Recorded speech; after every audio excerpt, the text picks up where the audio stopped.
Bonjour à tous. Donc aujourd'hui, on va commencer le troisième chapitre. Composantes électroniques, les amplificateurs opérationnels, les diodes et applications et les transistors bipolaires. Donc on va commencer par les AOP, ce sont les amplificateurs opérationnels. Donc un amplificateur opérationnel, c'est un composant électronique qui permet d'amplifier la différence de potentiel notée E entre ces deux tensions d'entrée. Donc l'amplificateur opérationnel, je répète, l'amplificateur opérationnel par définition, c'est un composant électronique qui permet d'amplifier la différence de potentiel notée E, petit e, la différence de potentiel, le DDP, entre ces deux tensions d'entrée. Donc le symbole normalisé d'un amplificateur est donné par le schéma suivant. Donc deux bornes plus ou moins, deux autres bornes pour l'alimentation. Ici, on va récupérer la tension de sortie. Ici, on va donner la tension d'entrée à la borne négative, ce qu'on appelle E-. Ici, c'est la tension E+. La différence de potentiel, E, c'est la différence entre E- et E+. C'est ce qu'on appelle E. D'accord? Ça, c'est la représentation du symbole US. La représentation selon norme européenne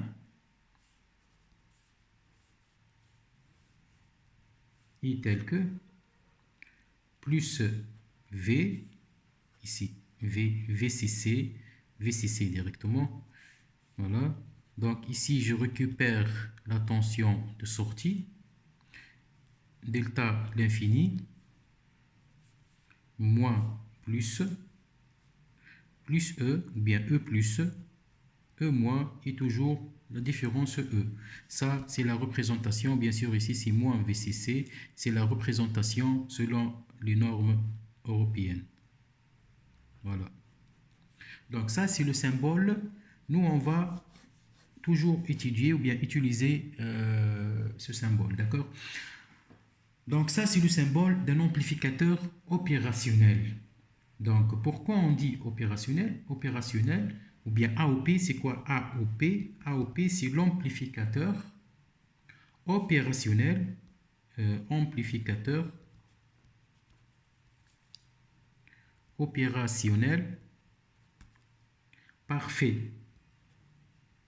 Parfait. Amplificateur opérationnel parfait, c'est-à-dire idéal. L'amplificateur idéal. D'accord? Donc, je passe aux caractéristiques. Les caractéristiques des AOP, des amplificateurs opérationnels. Donc, on va noter E égale E plus moins E moins. C'est la différence de potentiel à l'entrée d'un amplificateur. Donc, le schéma équivalent d'un ampliope est tel que on a une résistance, dite résistance interne notée RE, un générateur de tension, résistance RS, ici c'est VS, ici c'est RS, résistance de sortie, l'intensité de courant IS qui va passer directement à la sortie, le générateur ici c'est AO fois E, I E moins, I E plus, et la différence E. Ça, c'est le schéma équivalent. C'est le schéma équivalent, ou bien le schéma électrique équivalent d'un ampli-op. C'est-à-dire à l'intérieur, qu'est-ce que je peux trouver à l'intérieur, ou bien les matériaux qui constituent l'amplificateur, qu'est-ce qu'ils peuvent donner à l'intérieur de ce composant. D'accord? Avec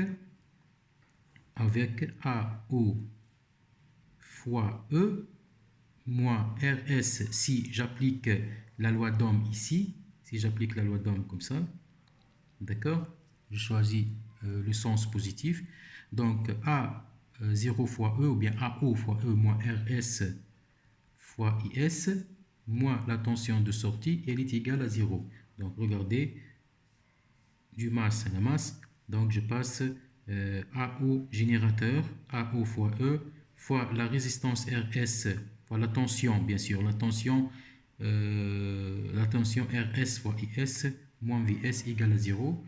Donc, je peux écrire que VS égale à AO fois E, moins RS fois IS. Ça, c'est la tension de sortie de l'amplificateur. Donc, l'amplificateur est idéal. C'est-à-dire, si l'amplificateur est idéal, donc la résistance de l'ampli-op, la résistance RE, ou bien R petit e, tend vers l'infini. Et IE plus E, je note grand I ou bien petit e, égale à IE moins égale à 0. Donc, l'intensité de courant, si la résistance E, R entrée, ou bien l'impédance, ou bien la résistance d'entrée tend vers l'infini, donc l'intensité de courant I plus et l'intensité de courant I moins égale à 0. D'accord? On admet alors la différence E, je peux écrire aussi E égale à quoi? Égale la résistance RE fois l'intensité de courant IE, elle est égale aussi à 0. Donc, la différence qui m'intéresse, la différence E, la différence de potentiel qui est égale à E plus moins E moins, égale à 0 dans ce cas. D'accord? De plus, je peux écrire aussi que la tension de sortie VS égale AO fois E. Je vais vous dire c'est quoi le AO. Le AO, c'est le gain en boucle, ouverte de l'AOP, de l'amplificateur opérationnel. Bon, le AO tend vers l'infini, d'accord?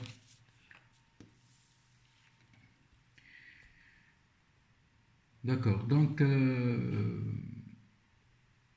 pour un amplificateur réel, on a parlé maintenant des amplificateurs idéaux. Donc pour les ampli-op réels,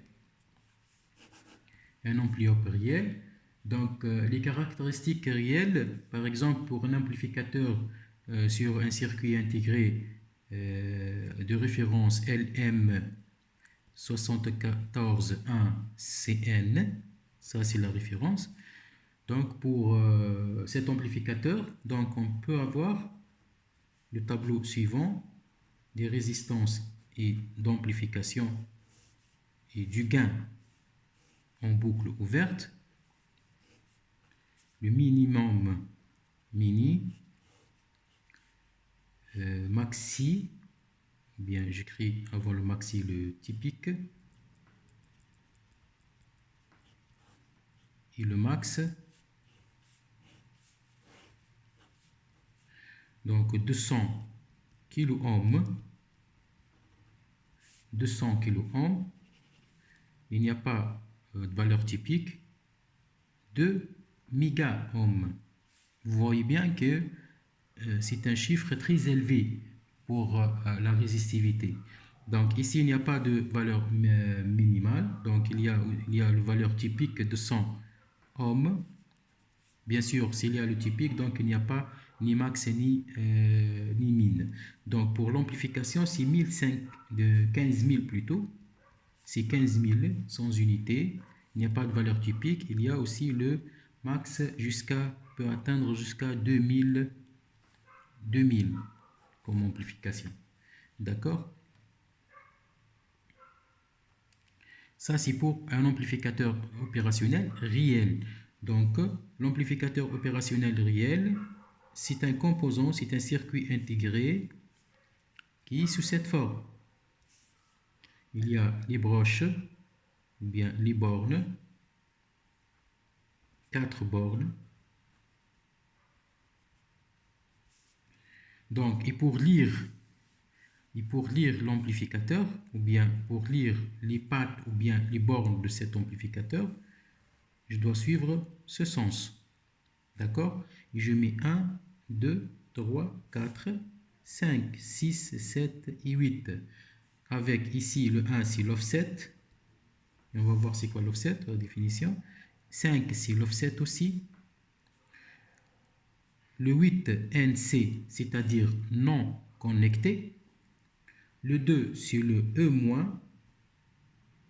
Le 3, c'est le E+. Le 4, c'est le moins VCC. Le 5, c'est l'offset. Le 6, c'est la tension de sortie. 7, c'est le plus VCC. D'accord? Plus VCC. Donc, c'est quoi la différence entre moins VCC plus VCC, E- et E+? Ce sont des tensions, mais pour l'amplificateur, de façon générale, l'amplificateur est un circuit actif. S'il est actif, donc il a besoin d'une tension d'alimentation pour qu'il fonctionne. Donc, pour faire fonctionner l'amplificateur, je dois lui donner deux valeurs symétriques, plus VCC, moins VCC, par exemple 12 volts, moins 12 volts, 15 volts, moins 15 volts. Et puis, après avoir alimenté l'amplificateur, je dois lui donner des tensions E-, E+, des tensions, une tension sinusoïdale ou autre. D'accord? Donc ça, c'est pour l'amplificateur réel ou même pour l'amplificateur idéal. Donc, pour l'offset, je dois vous dire quelque chose pour l'offset. C'est quoi l'offset? Donc, l'offset, normalement, l'offset, c'est une tension. C'est une tension de décalage. C'est une tension de décalage de la sortie qui est due à la constitution, voilà, due à la constitution interne de l'AOP. Bien sûr, quand vous achetez ce composant, et vous allez trouver dans le catalogue ou bien dans la fiche technique la valeur de l'offset. D'accord? Vous allez trouver la valeur de l'offset. Donc, ça, c'est pour l'amplificateur réel. Donc, je passe maintenant à la notion de boucle. La notion de boucle. Et je vais commencer par le fonctionnement de l'ampli-op, bien sûr, en boucle ouverte, BO, c'est-à-dire boucle ouverte, en boucle ouverte. Pour cela, on va dresser la variation, ou bien la caractéristique de transfert, c'est la variation de VS en fonction de E. Je rappelle que VS, c'est la tension de sortie, E, c'est la tension, ou bien la différence de potentiel des entrées de l'amplificateur. Donc ça, c'est la caractéristique de transfert. C'est la caractéristique de transfert, d'accord? Donc dans ce cas, VS égale, nous savons bien que VS égale l'amplification ou bien le gain en boucle ouverte fois E. Elle est égale aussi à AO fois E plus moins E moins, puisque E égale à E plus moins E moins. D'accord? E plus moins E moins. Donc, je représente le schéma. Donc, ici, c'est plus. Je peux mettre plus ou moins.